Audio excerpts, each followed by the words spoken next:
আসসালামু আলাইকুম টিটিভির ভাই ব্রাদার্সরা, কেমন আছেন আপনারা সবাই? আমন্ত্রণ নতুন ভিডিওতে। এবং আজকে আমরা আনবক্স এবং আমাদের ফার্স্ট ইমপ্রেশন শেয়ার করব ভিভোর একটা ফ্ল্যাগশিপ ফোনের, আর সেটা হচ্ছে X200 Pro। এবং এই ফোনটা নিয়ে আজকাল বেশ ভালোই আলোচনা হচ্ছে, কারণ ফ্ল্যাগশিপ ফোন বলে কথা। এবং ভিভো কিন্তু এন্ট্রি লেভেলের ফোনে খুব একটা চমক দেখাতে না পারলেও ফ্ল্যাগশিপ ফোনে ভাই কাঁপিয়ে দেয়। তো কাঁপানোর মতো এই ফোনে কি কি আছে এবং দেখতেই বা কেমন, চলুন এক ঝলক দেখে আসি। প্রতি বছরের মতো এবারও ভিভো রিলিজ করলো তাদের ফ্ল্যাগশিপ সিরিজের ফোন এক্স সিরিজের X200 Pro। বরাবরের মতো এবারও তারা কার্ল জেইসের সঙ্গে কোলাবোরেশন করেছে চমৎকার ক্যামেরার জন্য। বক্সটা ওপেন করার সঙ্গে সঙ্গে পেয়ে যাব ফোনটা। আপাতত সাইডে দেখে দেখি আর কি কি রয়েছে। ফোনের বক্সের মধ্যে পেয়ে যাবেন 90 ওয়াটের একটা ফাস্ট চার্জার এবং একটা টাইপ সি কেবল, রয়েছে সিম ইজেক্টর পিন, আর চমৎকার দেখতে একটা সিলিকন ব্যাক কভার। এই হলো ভিভো X200 Pro। এটা হাতে নিয়ে আপনি বুঝতে পারবেন যে ক্যামেরায় কিছু একটা করেছে তারা, মানে এমন ভাবে ক্যামেরা বামটাকে হাইলাইট করেছে, দেখতে খুবই চমৎকার লাগে। এবং ফোনটা সব দিক দিয়ে কার্ভ, পেছনেও যেমন চারিদিকে কার্ভ, ঠিক তেমনি ডিসপ্লেটাও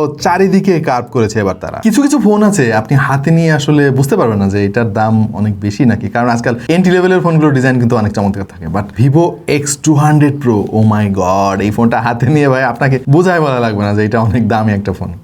এই ফোনটার ফ্রেম কিন্তু মেটালের, এবং যদিও সেটা গ্লসি ফিনিশ, এর ফলে হাতের ছাপ লেগে থাকবে, সেই একই ব্যাপার ঘটবে এর ব্যাক কভারের সঙ্গে। দেখতে যতই সুন্দর হোক না কেন, এখানে হাতের ছাপ খুব সহজেই পড়ে যাবে, সুতরাং আপনাকে একটা ব্যাক কভার পরিয়ে রাখতেই হবে।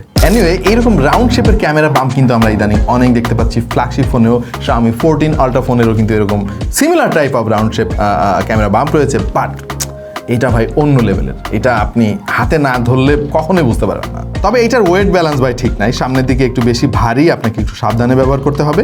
আজকাল ফ্ল্যাগশিপ ফোনেও আমরা মিডিয়াটেক প্রসেসরের আধিপত্য দেখতে পাচ্ছি। কয়েকদিন আগে আমরা ওপ্পোর X সিরিজের ফোনগুলোতে দেখেছিলাম 3 ন্যানোমিটার বেস মিডিয়াটেক ডাইমেনসিটি 9400, এবং এই প্রসেসর ভাই কাঁপাই দিছে। প্রথম প্রসেসর যেটা ব্যবহার করে ফোনের স্কোর আসতেছে AnTuTu-তে 3 মিলিয়ন, মানে can you believe this? 3 lakh না ভাই, 30 লাখের ওপরে।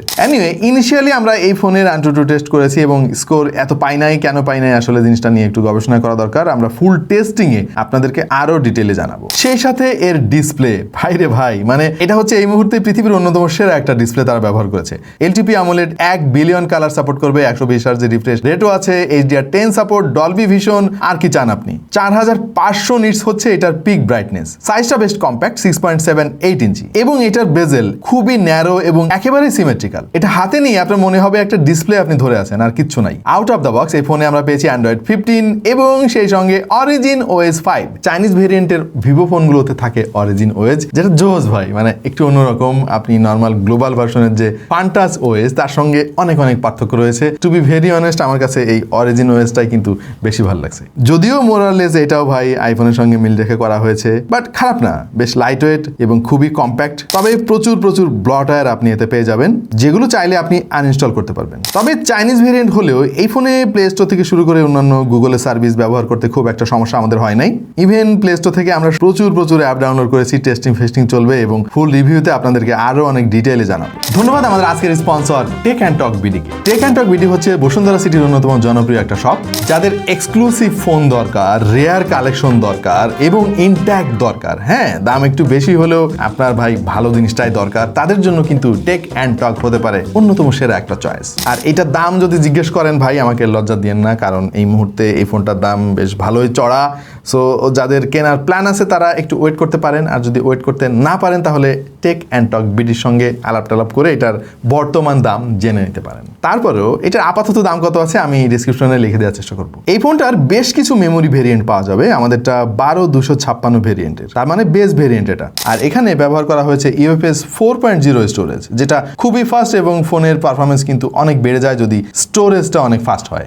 ভিভোর ফোনের অন্যতম সেরা বৈশিষ্ট্য হচ্ছে, বিশেষ করে ফ্ল্যাগশিপ ফোনগুলোতে, সেটা ক্যামেরা ভাই। ক্যামেরাতে তারা কাঁপাই দিছে এবার। 50 মেগাপিক্সেলের মেইন সেন্সর এখানে আছে, যেটার অ্যাপারচার হচ্ছে 1.6, 23 মিলিমিটারের একটা সেন্সর OIS পাবেন এতে। সাথে রয়েছে 200 মেগাপিক্সেলের একটা 85 মিলিমিটারের পেরিস্কোপ টেলিফটো লেন্স, এই লেন্সটাতেও OIS রয়েছে। আরও রয়েছে 50 মেগাপিক্সেলের অ্যাপারচার 2.0 একটা ultra wide lens. Selfie shooter হিসেবে রয়েছে 32 মেগাপিক্সেলের একটা সেন্সর। আমরা ইনিশিয়ালি বেশ কিছু ছবি তুলেছি এবং ছবির কোয়ালিটি আমাদের কাছে খুবই ভালো লেগেছে। ফ্ল্যাগশিপ ফোন ভালো তো ভাই রাখতেই হবে, বাট ফুল রিভিউতে আমরা আরো অনেক খুঁটিনাটি বিষয় আপনাদের সামনে তুলে ধরবো। এর ইন ডিসপ্লে ফিঙ্গারপ্রিন্ট সেন্সরটা ভাই সেই লেভেলের ফাস্ট, কারণ তারা এখানে আলট্রাসনিক সেন্সর ব্যবহার করেছে। এবং ফ্ল্যাগশিপ ফোনগুলোতে আর যে জিনিসটা আমরা মিস করতাম সেটা হচ্ছে ব্যাটারি। এখানে তারা 6000 mAh এর ব্যাটারি ব্যবহার করেছে। ফ্ল্যাগশিপ ফোনগুলো আজকাল বেশ বড় ক্যাপাসিটি ব্যাটারি দিয়ে আসছে, বেশ ভালোই লাগছে ব্যাপারটা। আর সাথে 90 ওয়াটের ফাস্ট চার্জিং সাপোর্ট রয়েছে 30 ওয়াটের ওয়্যারলেস চার্জিং সুবিধা। সো আমাদের ইনিশিয়াল ইমপ্রেশন হচ্ছে ভালো ভাই। দামটা যদি আরেকটু কমানো যাইতো তাহলে আরো বেশি ভালো বলতে পারতাম। এনিওয়ে, এটার দাম আশা করছি সামনে আরো অনেক কমবে। আজকের ভিডিও আপাতত এই পর্যন্তই প্রিয় দর্শক, দেখা হয়ে যাবে এইটার ফুল রিভিউতে। ততদিন পর্যন্ত সঙ্গে থাকুন টেক টু দ্য পয়েন্টের, এবং যারা সাবস্ক্রাইব করেন নাই এখনই করে ফেলুন। যে যেখানে আছেন সুস্থ থাকুন এবং ভালো থাকুন। টাটা।